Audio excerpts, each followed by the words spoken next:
What would the left have to do if they stopped accusing everyone and every policy on the right as being driven by racism, sexism, fascism, and hate? What would they do? It would be harder work, that's for sure.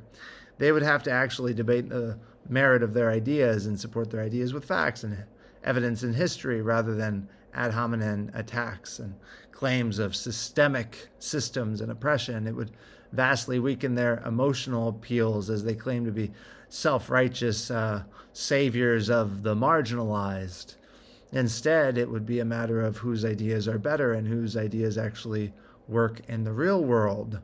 The left doesn't want this kind of clean debate because when it comes down to it, left-wing socialist policies have a record of failure, of poverty, of mass murder, and all the oppressions that they claim to oppose.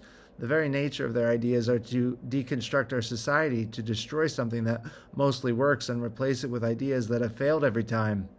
Ideas that haven't been tried because they're stupid and don't work, or ideas that produce the kinds of places like third world countries that could only wish to be as successful and free as America.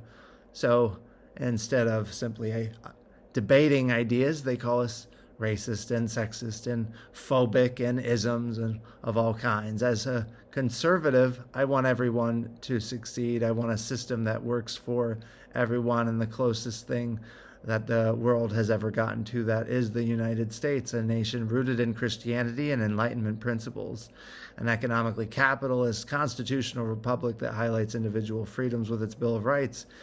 It's a system that makes it almost impossible to stay in poverty. Anyone with an ounce of effort and work and the ability to learn can make a better life here.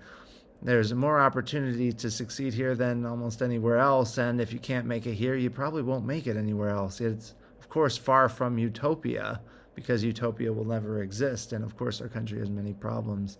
But the left seems to be driven by a childish fantasy of utopia, and thus all they can do is complain about America's shortcomings, being far from perfect, in order to try to get people to ruin the best shot that anyone in history has had at freedom, prosperity, and a good life. They'd rather destroy this close to but not quite utopic country for the sake of their bad but good intentioned ideas rather than embrace ideas and policies that actually really help minorities and women and all people live free and prosperous lives. And that's just sad. What are your thoughts on this? What do you think of America and how far it falls from utopia and yet the opportunity we have here? Please leave a comment below. Thank you.